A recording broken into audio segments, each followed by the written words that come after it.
Welcome to another YouTube video. It's your girl Chrissy Chella here, and in today's YouTube video I'm going to give you an updated must-have leg routine to grow your glutes and everything you need to know. I've just had a baby. I wanted to come back, fresh mind, fresh attitude, and give you content that you can always come back to, you feel educated by, and it's not overwhelming you when it comes to the gym and strength training. By the end of this video, you should have confidence in the type of exercise that you do to grow your glutes, why you need to grow your glutes, how to properly progressively overload, variation, and key movements that you need to do over and over and over again to really see those results. So leave a thumbs up, it goes a long way, and without further ado, let's get into this video. The first movement we're gonna go into is a hip thrust. So a hip thrust is a horizontal move. So you have vertical movements and you have horizontal movements. There's different variations that you can do with hip thrust, and it's very important that you first of all nail how to do a perfect hip thrust, which we're gonna go through, but also the different variations of it. This is really gonna focus on the bigger glute muscles. You have different glute muscles and we're gonna target all of them, but this is more for the growth. This is where you can progressively overload. This is where you can add a lot of weight and really cause that tear in that muscle so you can rebuild.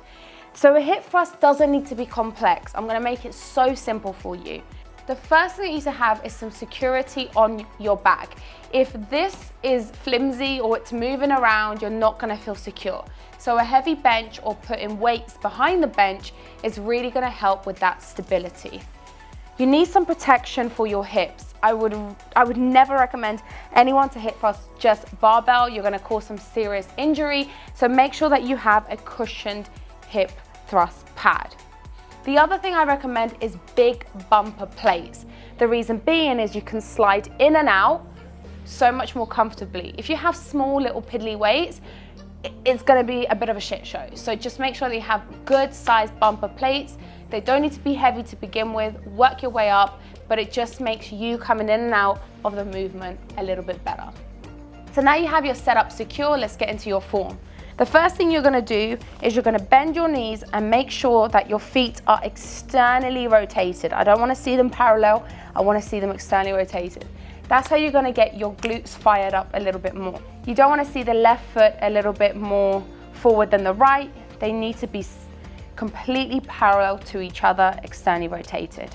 When you bring the weight up, where your back should be is actually just below your scapula.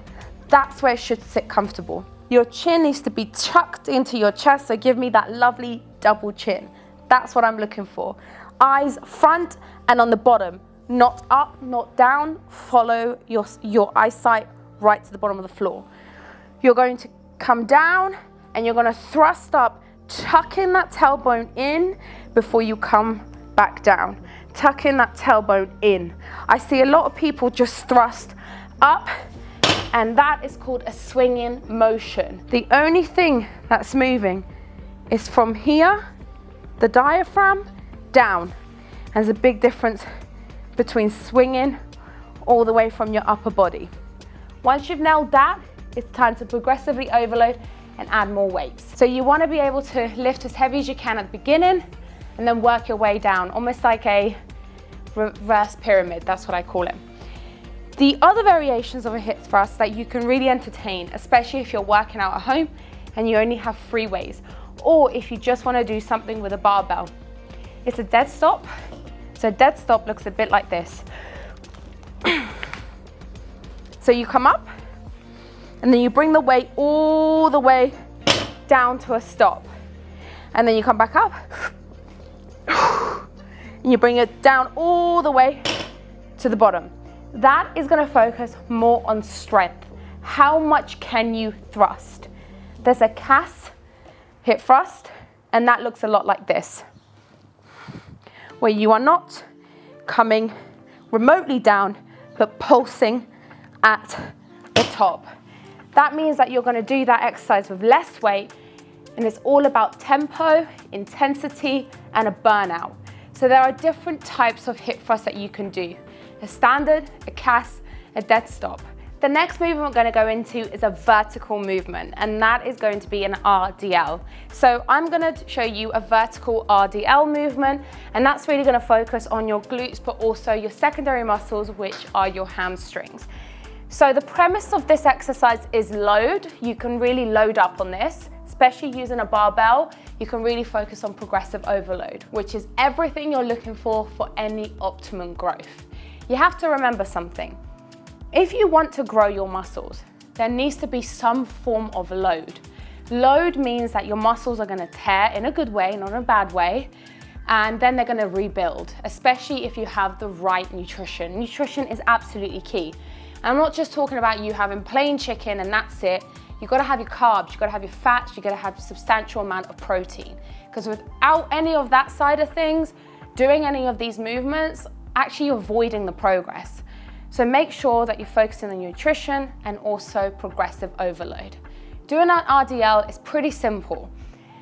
We are going to have our feet parallel to each other, shoulder width apart, and I want you to imagine you're tearing a piece of paper apart. There's a difference between a stiff deadlift, where your knees are locked and it's all hamstring focus, and then an RDL, where your knees are softer, bent, and you're engaging your glutes.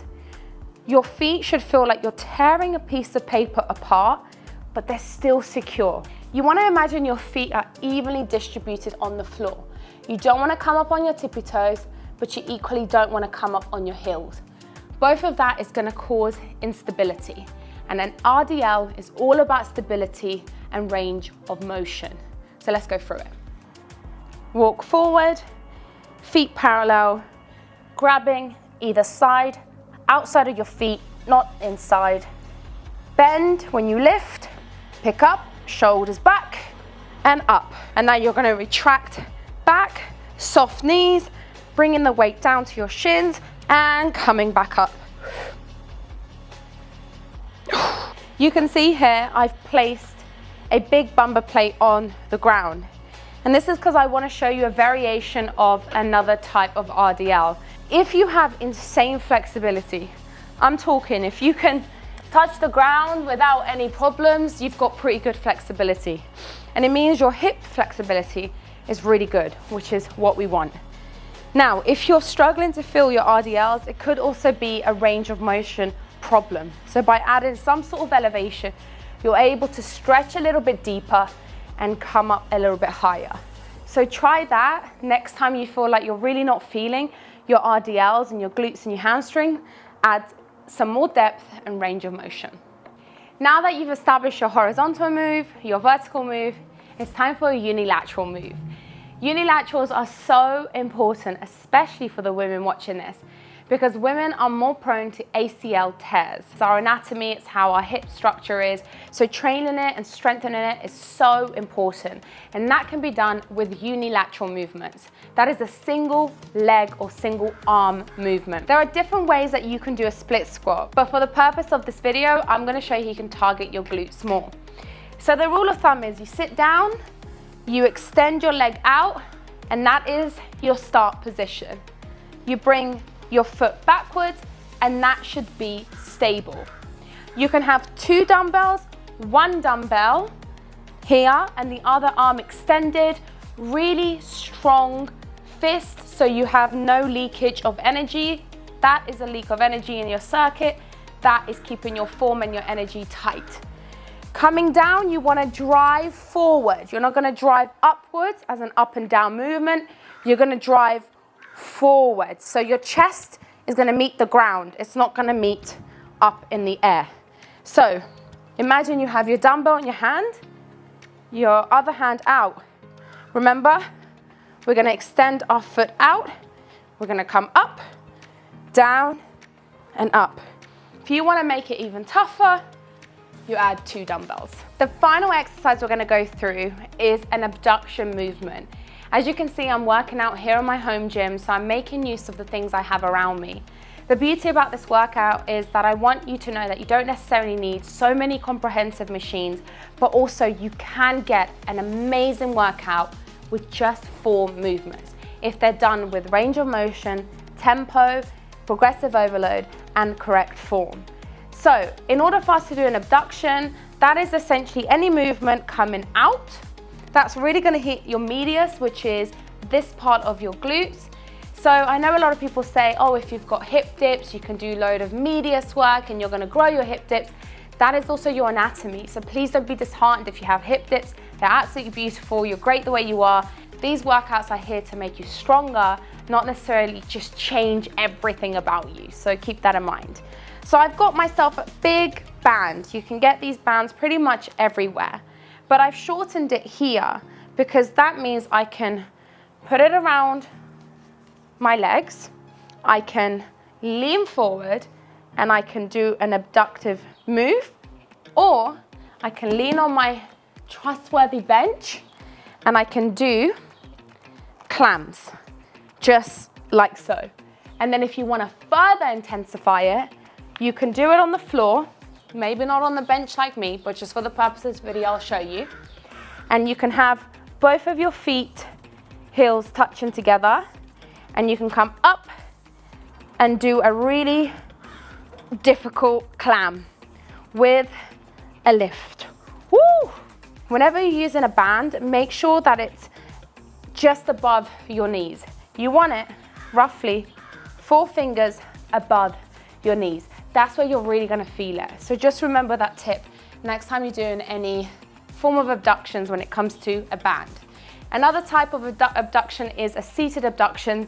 You can do seated abductions leaning forward, upright, or also bring yourself up and moving like so. You can do cable abductions, which are great. One thing that I love to do as well is grab my foot and externally rotate it inwards as opposed to parallel, having a band and also abducting. It's just so good for those small little muscles that often get neglected but are so necessary.